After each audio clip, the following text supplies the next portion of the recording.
नमस्कार। आज विश्व क्रॉनिक ऑब्स्ट्रक्टिव पल्मोनरी डिजीज़ जागरूकता दिवस है। आज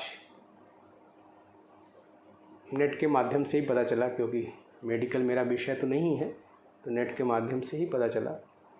इस पे मुझे एक रोचक सा विषय ज्योतिषीय आधार पे समझ में आया और मैं आप सबके बीच रखने जा रहा हूँ।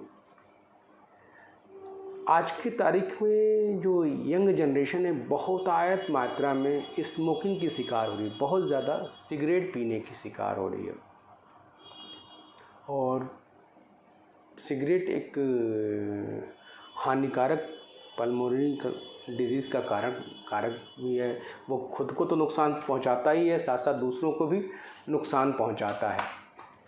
तो चलिए ज्योतिषीय पहलू देखें कि क्यों लोग सिगरेट पीते हैं। किसी भी जन्म पत्री में शनि और मंगल का जो कॉम्बिनेशन होता है वह धुआं का कॉम्बिनेशन हो, वो स्मोक का कॉम्बिनेशन होता है। और जब भी ये दोनों कॉम्बिनेशन होंगे बहुत ज़्यादा संभावना है सिगरेट पीने की।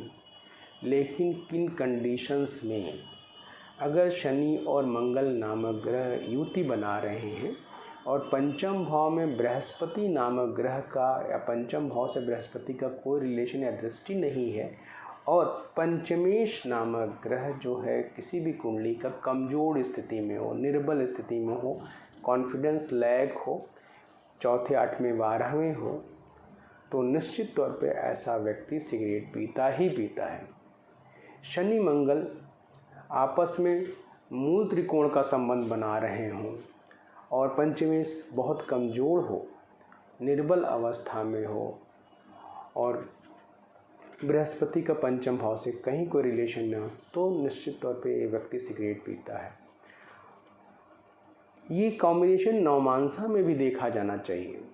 निश्चित तौर पे कब चेन स्मोकर हो जाता है, जैसे मान लीजिए मेष लगन की जन्मपत्री है और तृतीय भाव में मंगल और शनि पाया जा रहा है, एक साथ पाया जा रहा है। बृहस्पति नामक ग्रह जो है वो 7वें घर में पाया जा रहा है, सूर्य नामक ग्रह 8वें या 12वें पाया जा रहा है। तो ये आदमी चेन स्मोकर हो सकता है यदि नवमांसा में भी मंगल और शनि, मान लीजिए नवमांसा सिंह लगन का हो या मेष लगन का ही नवमांसा हो, और मंगल और शनि नामक जो ग्रह है वो तुला राशि में एक साथ पाया जा रहा है। बृहस्पति नामक ग्रह जो है वो कर्क राशि में चौथे में पाया जा रहा हो, और सूर्य नामक ग्रह 8वें में पाया जा रहा हो, तो नवमांसा का अगर ये कॉम्बिनेशन है और उसमें लग्न कुंडली में ये कॉम्बिनेशन दोनों मैच करते हैं तो बहुत चेन स्मोकर हो सकता है।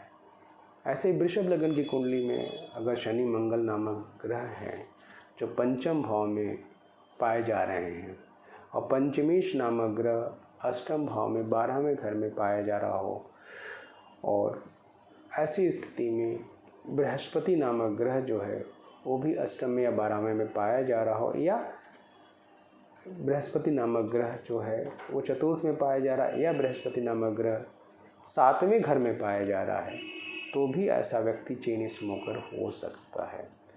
मिथुन लगन की कुंडली में तृतीय भाव में शनि मंगल एक साथ पाया जा रहा हो और शुक्र नामक ग्रह 12वें पाया जा रहा है, बृहस्पति का पंचम से कोई रिलेशन नहीं है, तो भी चेन स्मोकर या हो सकते हैं।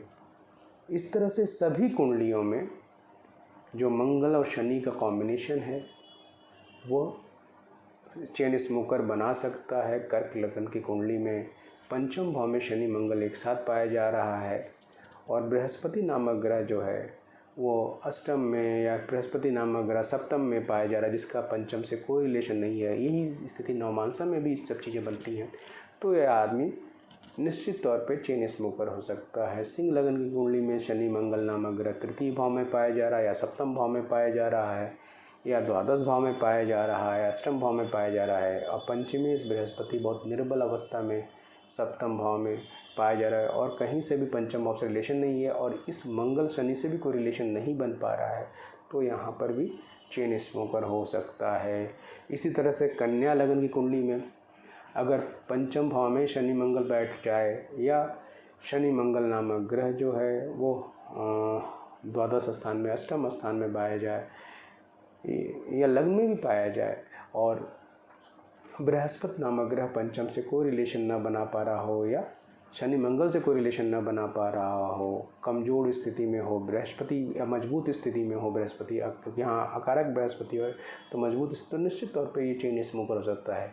तुला कुंडली में पंचम भाव का शनि मंगल होता है तो बहुत ज़्यादा चेन स्मोकर तो नहीं बनते, लेकिन ये कॉम्बिनेशन निश्चित तौर पे पंचम भाव में चेन स्मोकर बन सकता है। या कन्या राशि में शनि मंगल हो रहा है या मंगल 12वें हो, 8वें शनि हो और यही चीज़ नवमांसा में रिपीट हो रहा है तो चेन स्मोकर बन सकते हैं।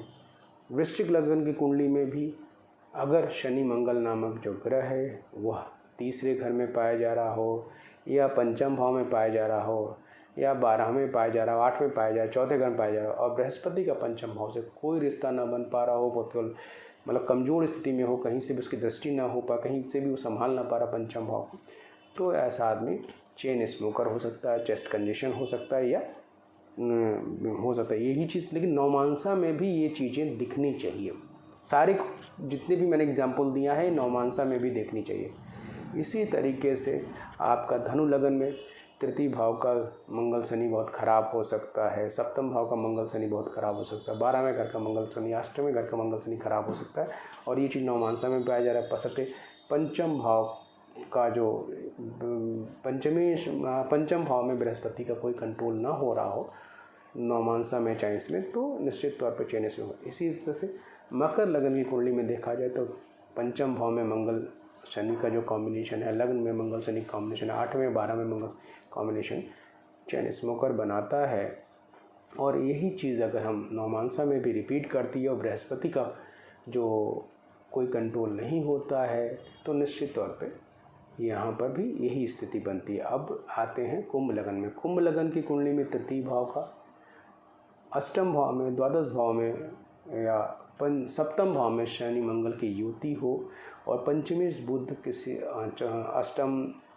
द्वादश में पाया जा रहा हो, कमज़ोर स्थिति पाया जाए, यही नवमांसा में भी ये स्थिति जा रही हो तो निश्चित तौर पे यहाँ भी स्मोकिंग के योग बनते हैं। इसी तरह से मीन लगन में तीसरे घर में पंचम भाव में सप्तम अष्टम या द्वादश भाव में शनि मंगल की युति हो और बृहस्पति नामक ग्रह कहीं से भी पंचम भाव पे कंट्रोल न कर कमज़ोर स्थिति में हो, यही चीज़ नवमांसा में हो तो सीरियस स्मोकिंग की स्थिति बनती है। और ऐसे में अगर शुक्र डोमिनेट करता तो चेस्ट कंजेशन या चेस्ट की बीमारी होती है। तो इस तरीके से आप सभी ज्योतिष से जुड़े हुए लोग ये जान सकते हैं कौन व्यक्ति कितना स्मोकिंग कर सकता है या देख सकता है। एक सिंपल उपाय मैंने बताई है और आशा है ये विषय अगर आप ढूंढेंगे तो आप पाएंगे। तो आशा है ये जानकारी आप सबको पसंद आएगी। नमस्कार। आप सबसे निवेदन है कि हमारे चैनल से ज़्यादा संख्या में जुड़ें, हमारे चैनल को लाइक करें, हम ऐसी जानकारी आप तक पहुंचाते रहेंगे। नमस्कार।